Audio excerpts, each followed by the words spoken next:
जय हिंद दोस्तों, लोकतंत्र भारत में आपका स्वागत है।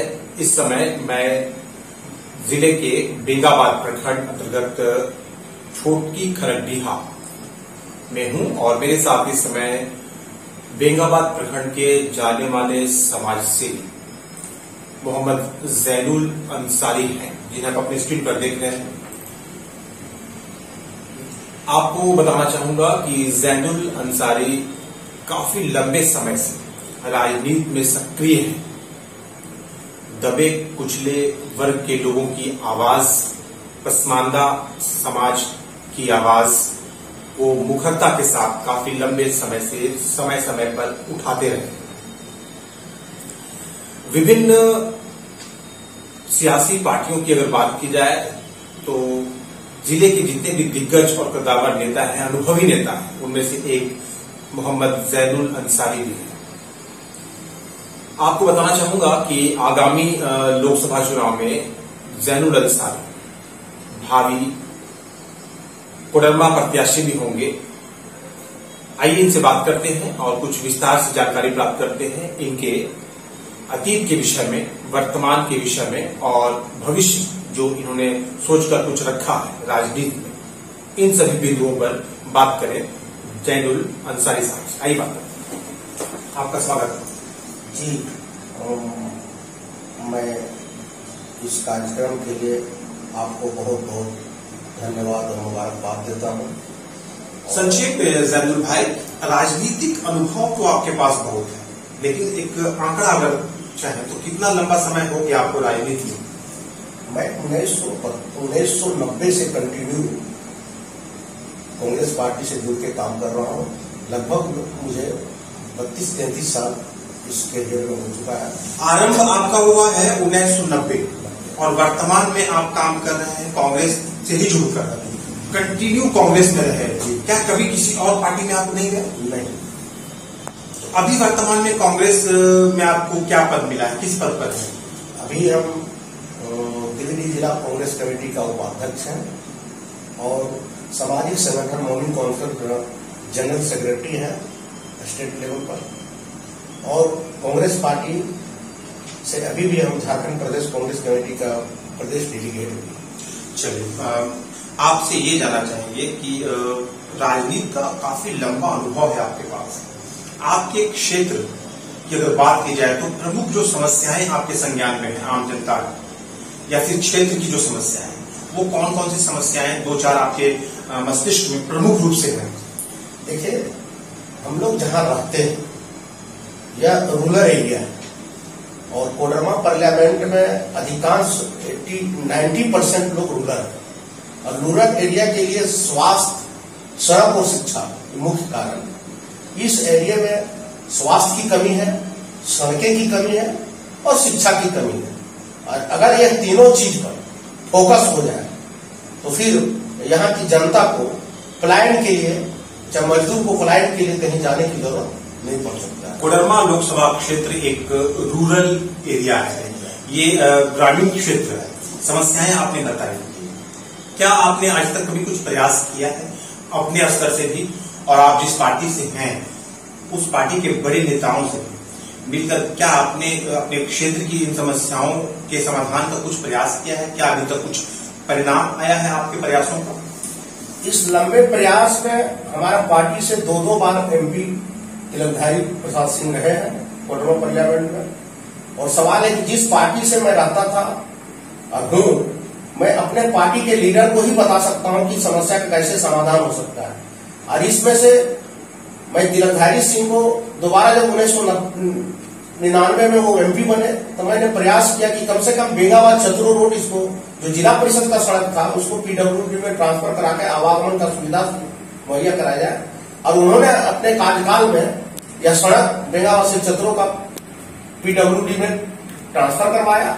और दूसरा एक सड़क और था छोटकी खरडीहा से मिर्जागंज भाया चतुरो, इसको भी उन्होंने ट्रांसफर कराया। जो आज इस सड़क बन जाने से छोटकी खरडीहा को बाजार का केंद्र बना, जिसका श्रेय यहाँ के सांसद को जाता है। अगर सड़क नहीं बनता तो क्षेत्र का विकास नहीं होता। इस तरह की बातें सामने आ रही है कि आगामी लोकसभा चुनाव कोडरमा संसदीय क्षेत्र से आप बतौर सांसद प्रत्याशी चुनाव लड़ेंगे, क्या ये सही है? मैं मन बनाया हूं कि कोडरमा पार्लियामेंट की आबादी जो है और जो एक ढांचा है, इसमें खासकर अकलियतों की बहुत बड़ी आबादी है। और मैं चाहता हूं कि जो आरजेडी कांग्रेस जेएमएम का जो गठबंधन है, महागठबंधन है, उसमें से कोडरमा पार्लियामेंट में अकलियत की भागीदारी सुनिश्चित करने के लिए अकलियत को टिकट दे, और इस लिहाज से मैं अपनी दावेदारी पेश किया हूं। अकलियतों की बात आप कर रहे हैं, अल्पसंख्यकों की आप बात कर रहे हैं, तो अल्पसंख्यक के वोट और मत पर ही क्या जैनुल अंसारी आश्रित है पूरी तरह से, या फिर आपको दूसरे और जो फॉरवर्ड तबके के लोग हैं उनका भी समर्थन मिल रहा है? देखिए, जो टिकट की जो बंटवारा होता है उसमें समाज को ध्यान में रख के बांटा जाता है, इसलिए मैं अकलियत की बात करता हूं कि कोडरमा पार्लियामेंट में अकलियत की भागीदारी से ही यहाँ कांग्रेस पार्टी और गठबंधन के उम्मीदवार चुनाव जीता जा सकता है। अगर कांग्रेस पार्टी और गठबंधन से अगर अकलियत को यह सीट देता है तो निश्चित यह सीट गठबंधन के खाते में जाए, उसमें से सभी वर्गों का समावेश होगा, सभी का सहयोग प्राप्त होगा। तो ये जो कोडरमा संसदीय क्षेत्र है, इसमें अभी आप, चूंकि आपने मन बनाया है चुनाव लड़ने का, तो क्या किसी तरह का कोई जनसंपर्क या फिर लोगों से मिलना जुलना, उनकी समस्याओं को संज्ञान में लेना, उनकी बातों को सुनना और यथासंभव उनका प्रयास करना समाधान का, क्या ये सब चल रहा है? मैं हर प्रखंड में घूम रहा हूँ, अपने लोगों से मिल रहा हूँ, पार्टी के लोगों से मिल रहा हूँ, जहां हमारा विचारधारा मिल रहा है, जिन लोगों से मिल रहा है, मैं उन तमाम लोगों से संपर्क कर रहा हूँ, चाहे वो कांग्रेस के लोग हो, जेएमएम के लोग हो, आरजेडी के लोग हो, चाहे वो अपर कास्ट के लोग हो, चाहे माले के लोग हो। मैं सबको कह रहा हूं कि एक बार कम से कम इस क्षेत्र से काम करने वाले आदमी को चुनाव में सहयोग कीजिए, न जात के नाम पर, न धर्म के नाम पर, न अगड़ा पिछड़ा के नाम पर, एक जुझारू व्यक्तित्व को सहयोग कीजिए ताकि इस इलाके का सर्वांगीण विकास हो सके।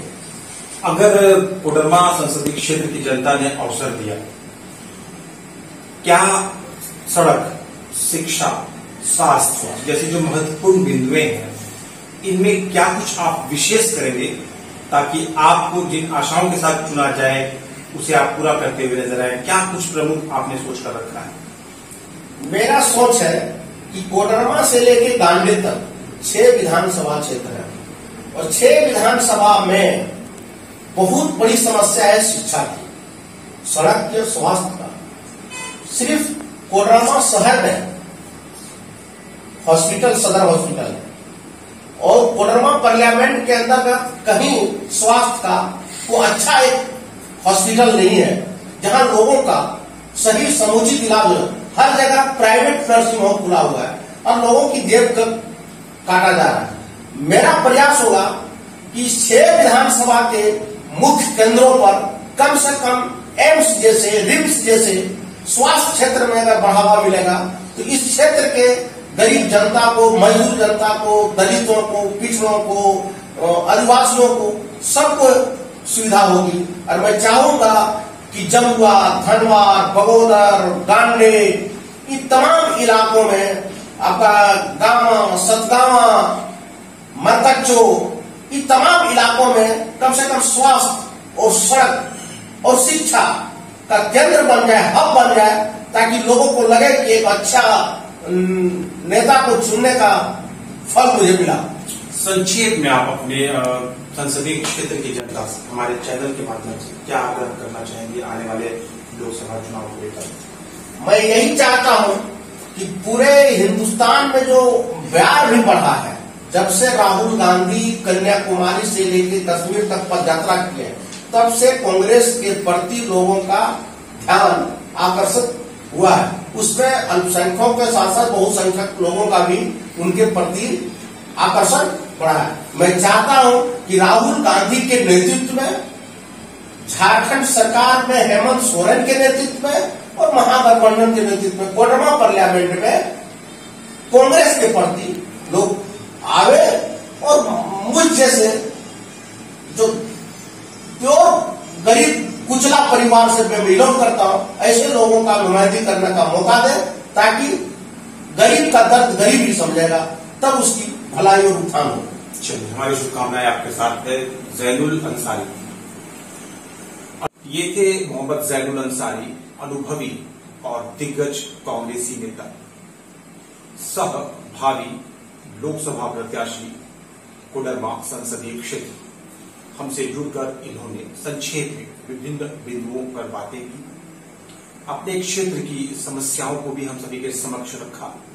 इन्होंने कहा कि अगर जनता ने इनको अवसर दिया तो आने वाले समय में प्रमुखता के साथ स्वास्थ्य, शिक्षा और अन्य जो महत्वपूर्ण क्षेत्र हैं उनमें विकास किया जाएगा, सड़कों की स्थिति में सुधार किया जाएगा, बिजली की व्यवस्था को और भी सुदृढ़ किया जाएगा, शिक्षा का हब क्षेत्र को बनाया जाएगा ताकि यहाँ के बच्चे यहीं पर उच्च स्तरीय शिक्षा प्राप्त कर सकें।